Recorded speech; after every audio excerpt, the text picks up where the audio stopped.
때. 여러분, 오늘 본문 1장 18절부터 4장 25절까지는 복음과 믿음에서 드러나는 하나님의 의에 관한 내용입니다. 그래서 우리가 4장까지는 주제어는 하나님의 의입니다. 오늘은 첫 시간으로 죄에 대한 하나님의 진노를 다루고 왜 우리에게 복음을 통해 드러나는 하나님의 의가 필요한지 깨닫는 시간이 되었으면 합니다. 18절을 보시면 하나님의 진노가 불의로 진리를 막는 자들의 모든 불경건과 불의에 대하여 하늘로부터 나타납니다. 여러분, 18절부터 20절까지는 하나님의 진노와 심판에 관한 내용입니다. 하나님의 진노가 임하는 원인은 바로 무엇입니까? 진리를 막는 모든 불경언과 불의라고 합니다. 여러분, 우리는 하나님의 진노를 어떻게 생각합니까? 우리가 생각하는 그런 감정적인 진노가 아닙니다.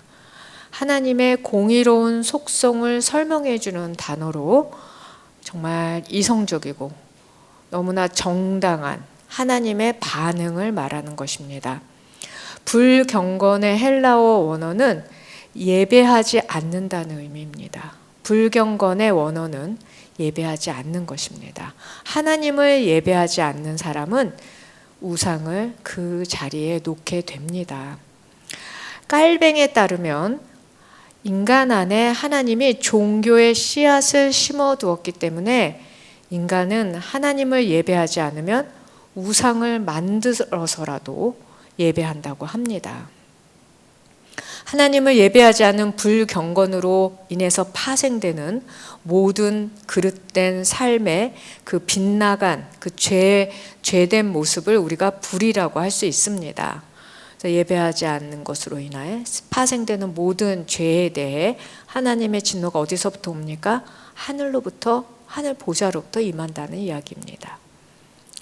19절, 이는 하나님을 알만한 것이 그들 가운데 분명히 드러나 있기 때문입니다. 하나님께서 그들에게 그것을 명백히 보여주셨습니다 라고 합니다. 하나님은 이 세상 만물을 지으신 분이고 피조세계 모두는 하나님 안에 있으므로 하나님이 인간에게 베푸는 자기를 드러내는 계시가 있습니다. 먼저는 자연입니다. 자연을 통해 하나님을 분명히 드러내 보여주시는 것이 바로 일반 계시라고 하는 것입니다. 하나님은 이스라엘만의 하나님이 아닙니다. 모든 사람에게 자연을 통해 동일하게 자신을 계시하십니다. 또한 모든 사람에게 주는 일반 계시에는 양심이 있습니다. 자연과 양심은 너무나 분명하게 하나님을 드러내는 계시라는 것입니다.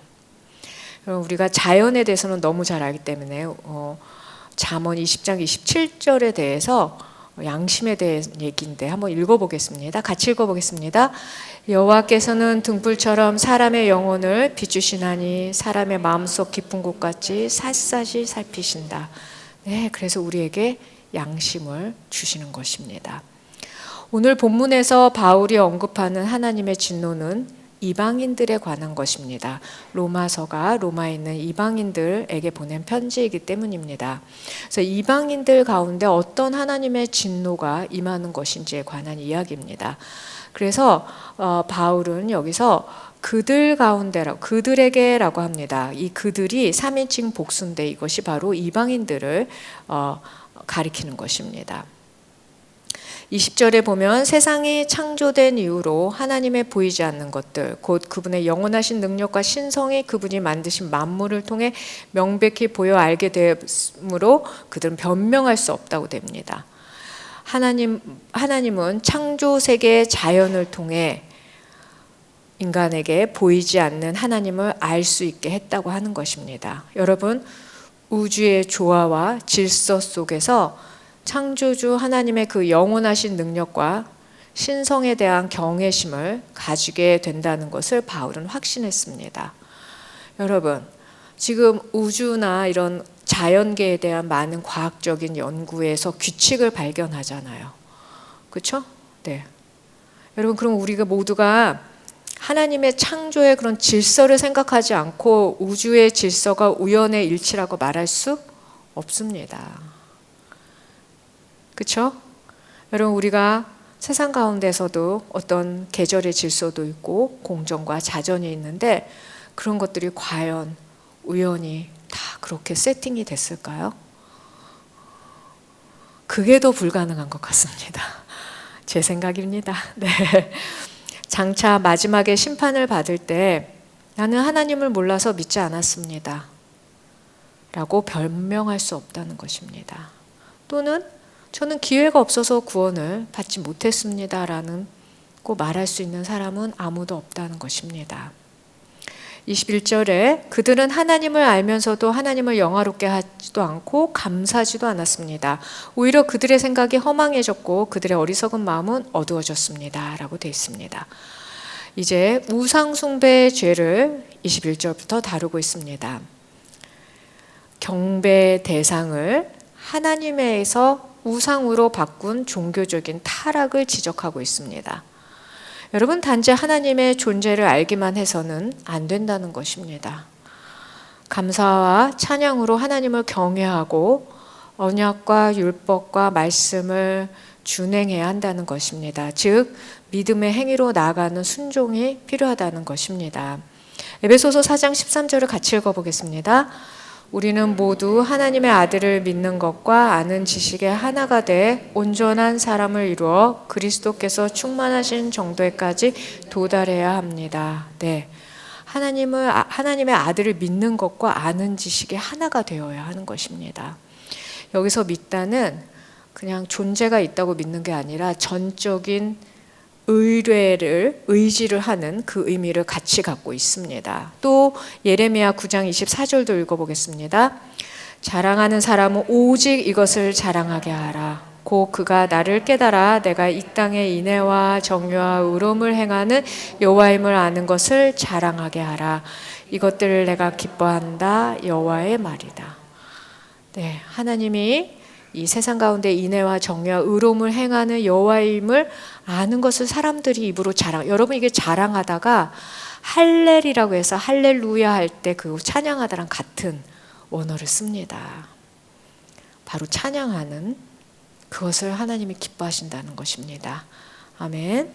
여러분 어떠하십니까? 주님을 영화롭게 하고 감사하십니까? 성도의 입술에는 어떤 경우라도 사실 감사가 떠나지 않습니다. 주님에 대한 진정한 감사는 상황에 따라 왔다 갔다 하지 않습니다. 고난이 와도 억울한 일을 당해도 슬픈 일을 당해도 감사하는 것, 그래서 그리스도께서 충만하신 정도에까지 도달하는 것, 그것이 하나님께 영광이 되는 것입니다. 그리고 그것이 영적 전쟁입니다. 여러분, 영적 전쟁에서 승리하시기 바랍니다.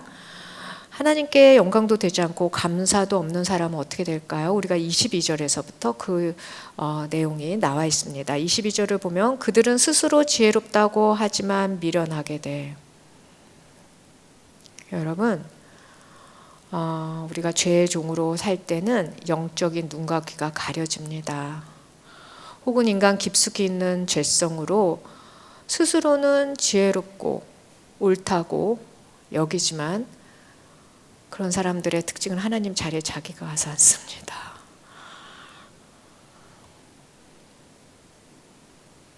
여러분, 정말 하나님을 경외하는 자는 자기가 지혜롭다고 생각하지 않습니다. 바울이 뭐라고 합니까? 자기 자신을 죄인 중에 괴수라고 부릅니다. 우리가 죄에서 벗어날 수 없기 때문에, 그렇죠? 여러분, 제가 죄를 질까요? 안 질까요? 저도 집니다. 그럴 때마다 정말 주님께 죄송하고 나는 죄인이구나. 그런데도 십자가로 구원하신 그거에 또 감사하게 되는 줄 믿습니다. 네. 22절 썩지 않는 하나님의 영광을 썩어질 사람이나 새나 짐승이나 기어다니는 동물의 우상으로 바꾸었습니다. 바울은 우상 숭배로 인한 타락을 고발하고 있습니다. 그리스 지역은 여러분, 그리스 지역은 주로 사람의 형상을 우상으로 만들었습니다. 이집트는 동물 형상을 선호했습니다. 로마는 둘 다 선호했습니다. 그래서 로마는 사람의 형상, 동물의 형상을 섬기며 우상에게 절하는 것 같지만 여러분, 그런 우상을 만들어서 절하는 것은 사실 인간 스스로 자신이 중심이 돼요. 하나님이 받으셔야 할 영광을 자신이 취하는 것입니다. 여러분, 우리는 어떻습니까? 우리가 하나님을 두려워할 줄 알아야 되고 주님을 경외하는 삶이 바로 가장 거룩하고 지혜롭게 사는 삶임을 여러분 다 깨닫고 계실 줄 믿습니다. 24절 그러므로라고 되어 있습니다. 여러분, 우상 숭배를 함으로란 뜻입니다.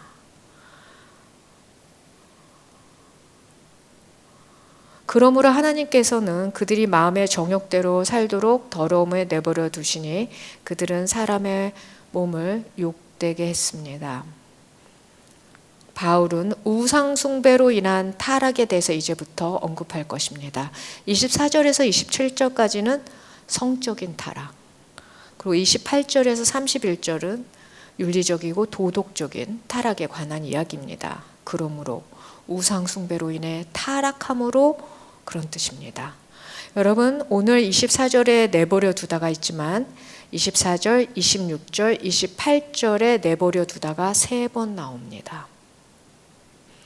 여러분, 하나님의 진노가 하늘에서 임했을 때 처음 일어나는 현상은 하나님이 내버려 두시는 것입니다. 내버려 두다의 헬라어 원어는 넘겨주다, 포기하다라는 의미가 포함되어 있습니다.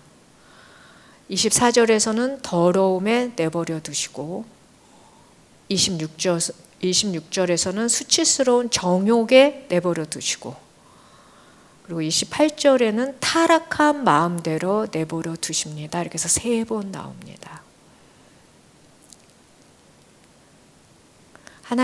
하나님은 우리에게 선택의 자유를 주셨습니다. 우리가 보통 자유의지 하는 것은 선택을 할 수 있는, 그 선택을 존중하시는 그 인격적인 하나님의 성품을 드러내는 것입니다. 인간의 마음에 일어나는 갈망을 우리가 그 죄성을 제어하지 않으면 너무나 당연히 주 안에 있는 길에서 벗어나 결국 치명적인 죄로 향하게 됩니다. 그럴 때는 여러분 스스로 자기가 그 죄에서 벗어나지를 못해서 절망하는 경우도 있습니다. 하나님이 은혜를 거두어 가신다는 게 내버려 두신다는 것입니다. 하나님의 보호를 거두어 가시고 유기한 결과는 그 결과 성적 타락이 일어난다고 바울은 말하는 것입니다. 즉 성적 타락은 우상숭배의 종교적 타락에서 비롯된다는 것을 알 수 있습니다. W. 바클레이라는 분이 뭐라고 얘기하냐면 하나님은 인간의 악한 결정에 간섭하지 않으신다고 했습니다. 사람들은 왜 하나님이 그런 결정을 하게 내버려 뒀냐는 말을 많이 하지만 하나님의 인격적인 것은 좋은 일에만 인격적이고 아닌 것에서는 강제적으로 이렇지 않습니다. 늘 인격적이십니다. 우리가 선한 결정을 할 때도 인격적으로 대해주시고 악한 결정에서도 하나님이 간섭하지 않으십니다. 타락으로 인한 고통은 하나님이 하신 일이 아니라 인간의 선택에 따른 결과임을 우리가 기억해야 됩니다. 왜 내가 그렇게 하도록 그냥 내버려 뒀냐고 하나님께 원망하는 사람들이 생각보다 적을까요? 많습니다. 생각보다 많습니다, 여러분. 그런 얘기 하시는 분 많습니다. 여러분, 그러나 그 선택은 하나님이 시킨 것이 아닙니다. 제가 전에도 말씀드렸지만 저는 하나님의 말씀을 안 읽고 신앙생활하는 사람이 제일 무섭습니다. 자기 마음대로 하는 것입니다. 여러분 말씀을 읽어야 됩니다. 그래서 그 말씀 가운데 하나님 뜻이 무엇인지도 알아야 되는 거고 우리가 그것에 입각한 선택을 해야 되는 줄 믿습니다. 그러니까 이방의 우상 숭배의 제의는 실제적으로 성적 타락을 부추기기도 했습니다. 그래서 서로의 몸을 욕되겠다고 하는 그것은 하나님의 형상에 따라 지으신 그 하나님이 형상을 따라 지으신 그 인간의 존엄성이 그런 행위를 통해서 상실되고 서로의 인격을 모독하는 상태에 이르게 된다는 것입니다. 25절 그들은 하나님의 진리를 거짓으로 바꾸고 창조주 대신 피조물을 경배하고 섬겼습니다. 하나님께서는 영원히 찬양받으실 분이십니다. 아멘. 여러분 거짓이 무엇입니까? 사람이 만든 우상입니다. 진리이신 창조주를 인간이 만든 우상으로 바꾸어 섬기는 것이 진리를 거짓으로 바꾸는 것입니다. 여러분 하나님이 하나님의 형상을 만들지 못하게 하시잖아요. 여러분 제가 전에도 얘기했지만 그래서 저는 더 진짜라고 생각합니다. 우리가 어떻게 그 전능하신 하나님을 우리가 형상으로 만들고 그것을 어떻게 모양으로 만들 수 있겠습니까? 하나님께서는 영원히 찬양받으실 분이십니다. 아멘. 바울은 신앙 고백을 하고 있습니다. 여러분 여기서 영원의 원어가 아이오나스인데 이걸 복수로 사용해서 한 번 하는 게 아니라 영원히 계속해서 찬송받을 여호와에 대한 바울의 신앙 고백입니다. 어떻게 이 영원하신 하나님을 피조물로 바꿔서 경배할 수 있냐는 바울의 이 애통한 마음과 또 여러분 그것으로 인해서 우리가 죄에 빠지는 것들에 대해서 바울이 말하고 있다고 생각됩니다. 26절 하나님께서는 이 때문에 그들을 수치스러운 정욕에 내버려 두셨습니다. 26절 27절에서는 정말 스스로 통제할 수 없는 그 강한 성적 애착에 대해서 얘기합니다. 동성애적 형태를 말하는 것입니다. 여자들은 남자와의 정상적인 관계를 비정상적인 관계로 바꾸고 27절 남자들도 마찬가지로 여자와의 정상적인 관계를 버리고 서로 정욕으로 불타올랐다고 합니다. 그들은 같은 남자끼리 부끄러운 일을 행했고 이런 타락한 행위를 해 그들 자신이 마땅한 징벌을 받았습니다라고 합니다. 여러분 로마서가 쓰여질 당시 로마를 비롯한 그리스 로마 문화권은 유례 없이 성적으로 타락했었다고 합니다. 그래서 로마의 황후조차도 매음을 위해서 궁을 빠져나가는 일을 자행했고 지도층의 남자들은 소년 노예를 파트너로 이렇게 데리고 다니며 파트너 삼는 일을 세련된 귀족적인 취향으로 여겼습니다. 여러분 우상 숭배의 결과는 동성애입니다. 그 지금 26절과 27절을 연결해서 얘기해 주는 것입니다. 동성애의 문제는 오늘날 한국 교회에서도 이슈가 되고 있습니다. 교회는 공동체 안에서 동성애를 용인하지는 않습니다. 그 죄된 행동이기 때문입니다. 분명히 하나님은 죄라고 말씀하셨습니다. 그러나 그 동성애에 빠져 있는 사람이 벗어나도록 도와는 주어야 합니다. 쉽지는 않은 일이지만 그래야 될 줄 믿습니다. 마땅한 징벌이라고 합니다. 여러분 동성애를 하는 사람들 그렇게 비정상적인 관계를 갖는 사람들은 육신적으로나 정신적인 고통과 파탄의 상태에 이르는 경우도 많습니다. 성은 부부 사이의 배타적인 연합이고 하나님이 허락하신 축복입니다. 근데 그것을 어기는 죄 가운데 여러분 여러 가지 신체에서도 문제가 생기고 정신적인 문제도 생기는 것입니다. 28절 더구나 그들이 하나님을 아는 지식을 하찮게 여김으로 하나님께서는 그들을 타락한 마음대로 내버려 두셔서 합당치 못한 일을 하게 하셨습니다. 28절부터 이제 32절까지 끝까지는 타락한 인간 본성에 따른 사회적이고 윤리적인 죄악에 대해서 얘기합니다. 그래서 하나님을 아는 지식을 하찮게 여긴다라고 여기는 되어 있지만 우리말 성경에는 개역개정에는 저희가 마음에 하나님 두기를 싫어하매라고 되어 있습니다. 더구나 그들이라는 건 누구십니까? 우상 숭배를 하는 이방인들에 대해서 얘기하는 것입니다. 하나님을 알지 못하는 것이 아니라 싫어하고 거부한다는 것입니다. 여러분, 타락한 마음대로 내버려 두셔서 합당치 못한 일을 하게 하셨습니다 라고 되어 있지만 하게 내버려 두셨다는 것입니다. 여러분, 그 파리 대왕이라는 책을 읽을 수 있으면 한번 읽어보셨으면 좋겠습니다. 그 책에 보면은 거기에 이제 난파된 배에 소년 15살 정도, 14살, 15살 정도 되는 소년들이 그 비스트, 짐승이 있다고 생각하고 그 짐승을 잡으려고 합니다. 그러나 이렇게 막대기에 돼지머리를 이렇게 꽂아놨는데 그 돼지머리가 얘기를 하는데 그게 파리대왕입니다. 그가 뭐라고 얘기하냐면 비스트는 마음속에 있다고 얘기합니다. 네, 바깥에서 찾고 외부에서 찾고 있지만 인간의 타락한 마음, 그게 바로 비스트라고 얘기하는 그런 책이 있습니다. 한번 읽어보셨으면 좋겠습니다. 여러분, 그래서 이 타락한 마음은 그 하나님 안에서, 여러분, 우리의 모든 선택은 하나님의 시험입니다. 통과하지 못하는 마음입니다. 하나님의 시험을 통과하지 못한 마음이 바로 타락한 마음인 줄 믿습니다.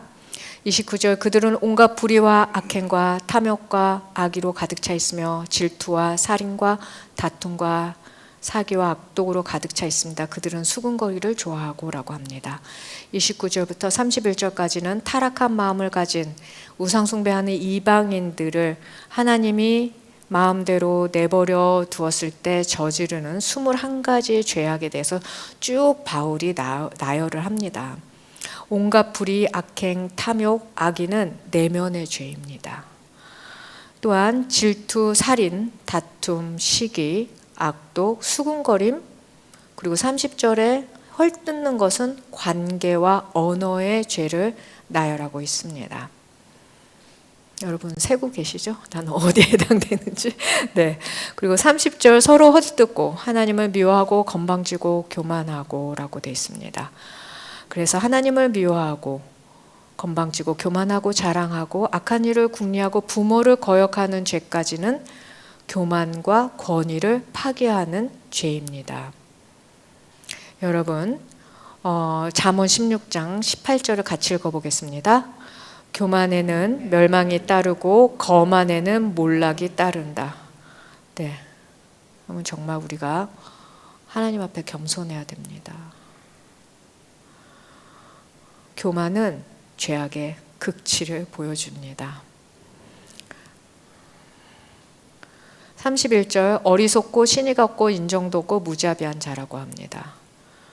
여러분, 어리석고 신의가 없고 인정 없고 무자비한 죄는 인간성을 상실한 죄입니다.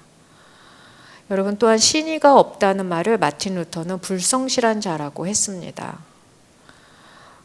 여러분, 인정도 없고라는데 당시 로마에서 하루에 유기되는 아기들이 30명에서 40명 정도 됐다고 합니다. 하루에 버리는 아기들이 30에서 40명이 되었다는 것입니다. 그래서 로마의 원로원 의원이었던 세네카, 유명한 인문학자 같은 사람입니다. 그 사람이 뭐라고 했냐, 학자였습니다. 뭐라고 했냐면 우리는 악하고 장애로 태어난 아이들을 버려서 죽게 한다고 탄식했습니다. 얼마나 그런 일이 많았으면 세네카가 이렇게 얘기했겠습니까? 오늘날에는 안 그렇습니까? 여러분, 오늘날에도 가끔 게임하다가 아기가 죽었다는 얘기도 듣고 그렇지 않습니까? 오늘날에도 여전히 자행되는 영아 사례. 여러분, 이집트의 바로만 그리고 헤롯만 아기를 죽입니까? 부모도 죽입니다. 영아 사례와 유기가 바로 여기에 속하는 것입니다.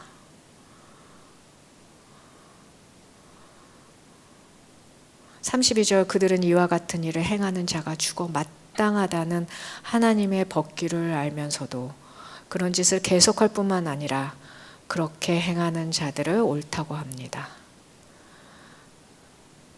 여러분, 로마서 6장 23절에 보면은 죄의 대가는 죽음이요라고 되어 있습니다. 그 의미와 통합니다. 이런 일을 행하는 자는, 죄를 짓는 자는 죽어 마땅하다는 하나님의 법규입니다. 하나님은 이들은 살았으나 죽은 자로 보시는 것입니다. 바울도 죽은 자들임을 고발하는 것입니다. 그리고 그렇게 행하는 자들을 옳다고 합니다. 여러분, 악을 행할 때 그것에 저항하는 것이 아니라 승인하고 독려하는 분위기를 말합니다. 이는 회개하기를 거부하고 악을 합리화하는 태도로 우리가 일요일 예배 중에도 말씀드렸는데 공동체적 죄성입니다. 서로의 죄를 묵인하고 동정하면서 죄로 인식하지 못하고 있는 모든 행동에 대해서 정말 우리가 성경을 통해서 알아야 되고 깨어 있어야 할 줄 믿습니다. 아멘. 사랑하는 제이콥 채플 성도 여러분, 죄에 대한 열거를 읽으면서 우리는 깊은 절망을 느끼게 됩니다. 아멘. 사실 이스라엘 역사는 이스라엘 백성의 범죄로 얼룩진 역사입니다. 여러분, 신약의 교회도 잘한 것도 많지만 굵직굵직하게 정말 말할 수 없는 죄악을 자행한 일들이 있습니다. 세례 요한이 그 구약을 끝내고 신약의 문을 여는 그때 뭐라고 했냐면 임박한 진노라고 했습니다. 도끼가 나무 뿌리에 놓인 것 같이 급박하고 두려운 것이라고 했습니다. 또 하박국 선지자는 그의 경험에 의하면 창자가 흔들리고 입술이 떨리고 자기 처소에서도 몸이 부들부들 떨리는 그러한 두려움이라고 했습니다. 여러분은 죄를 지면 두렵습니까? 떨립니까? 여러분, 우리가 얼마나 무딘지 보십시오. 무뎌졌는지 보시기 바랍니다. 오늘날 우리가 저지른 그 죄에 대해서 하나님의 진노를 감당할 수 있을까요? 이런 죄들이 믿지 않는 세상에 해당되는 것이 아니라 십자가 부활의 복음에서 교회가 떠난다면 우리에게도 해당되는 죄이기 때문입니다. 또한 죄에 대한 하나님의 진노를 알아야 복음의 진정한 가치를 이해하게 되는 것입니다. 핑계와 변명으로 하나님에 대한 불신앙과 불의의 죄에 대한 책임을 모면할 수 없다는 사실도 오늘 말씀 가운데 우리는 알게 되었습니다.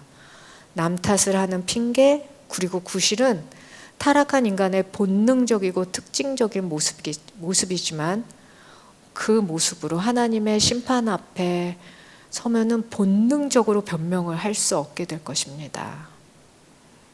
하나님을 떠난 인생은 허망합니다, 여러분. 그 안에 괴로움도 있고 고통도 있습니다. 여러분, 하나님의 말씀을 따르느냐고 순종하느냐, 나를 죽이느라고 힘든 그거는 사실 별거 아닙니다. 그러나 죄로 인해 죄 가운데 내버려졌을 때 그것은 타락한 삶만이 남는 것입니다. 전도서 12장 13절에서 이렇게 말합니다. 모든 것의 결론은 이것이다. 하나님을 경외하고 그분의 계명을 지켜라. 이것이 사람의 본분이다라고 말했습니다. 여러분, 인간의 지혜로운 인간은 인간의 이 뚜렷한 한계를 알고 정말 그 비스트, 짐승이 바로 내 마음 내면에 있다는 것을 깨닫고 하나님을 경외하는 것인 줄 믿습니다. 바로 우상 숭배가 인간의 한계를 인정하지 않고 하나님을 미워하는 증거입니다. 여러분, 그 과학을 신봉하는 사람들은 과학으로 모든 거 다 알 수 있다고 생각하지만 그렇습니까? 지금 그러지 못하고 있지 않습니까? 그 결과 하나님의 유기가 일어나는데 이것이 제가 생각하기에 인간에게 가장 큰 비극 같습니다. 이런 비극이 과연 바울이 살았던 고대에만 해당됩니까? 하나님 대신에 피조물을 경배하는 경향은 현대에도 여전합니다. 오늘 열거한 많은 죄들은 현대에도 여전히 만연해 있습니다. 여러분, 하나님이 내버려 두시는 그 유기의 비극은 여전히 일어나고 있다는 것입니다. 하나님의 진노는 여전히 하늘에서 오고 있습니다. 우리는 살인이나 동성애 같은 죄를 저지르지 않았다고 안도할 것입니다. 그러나 우리는 수군거렸고 부모를 거역했고 마음에 교만을 품었다는 거 우리는 스스로 다 압니다. 오늘 이 시간에도 하나님이 혹시 나를 내버려 두고 계시나요? 내가 죄를 지어도 아무 일이 일어나지 않는 것이 좋은 일입니까? 여러분, 하나님이 간섭하시고 참견해 주셔서 책망하는 것이 오히려 은혜라고 생각하십니까? 맞습니다. 여러분, 그게 근데 잘 생각이 그렇게 안 됩니다. 그러나 억지로라도 네, 하시기 바랍니다. 하나님이 나의 죄를 방치하지 않으시고 매를 들어 간섭하시고 회개로 이끄는 것이 정말 이와 같은 은혜는 없고 이와 같이 감사한 일은 없는 줄 믿습니다.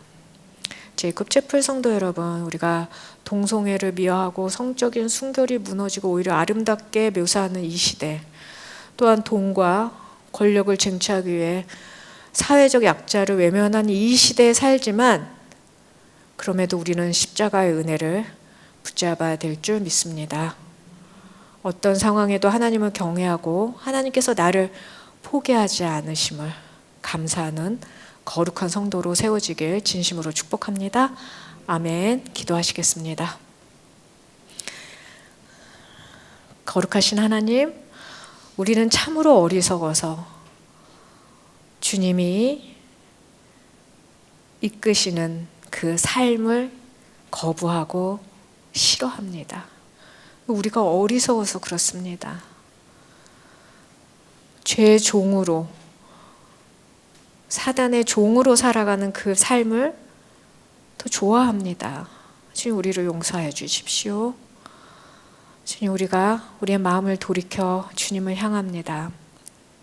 주님, 우리 가운데 간섭하여 주시고 우리 가운데 함께하여 주시고 우리 가운데 때로 책망하시고 때로 주님 우리에게 깨닫는 은혜를 허락해 주십시오.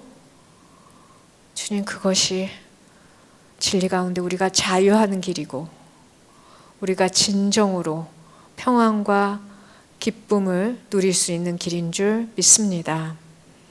하나님 아버지, 우리 가운데 하나님의 진노보다는 주님의 그 자비하신 손이 우리 가운데 펼쳐지길 원합니다. 주님, 오늘 우리가 결단하는 것은 무엇보다 우상 숭배하지 않겠습니다. 하나님이 우리의 삶의 최우선임을 고백합니다. 주님만이 우리의 도움이시고 우리의 자랑이며 우리가 경배할 마땅한 분이십니다. 아멘. 우리의 고백을 받아주십시오.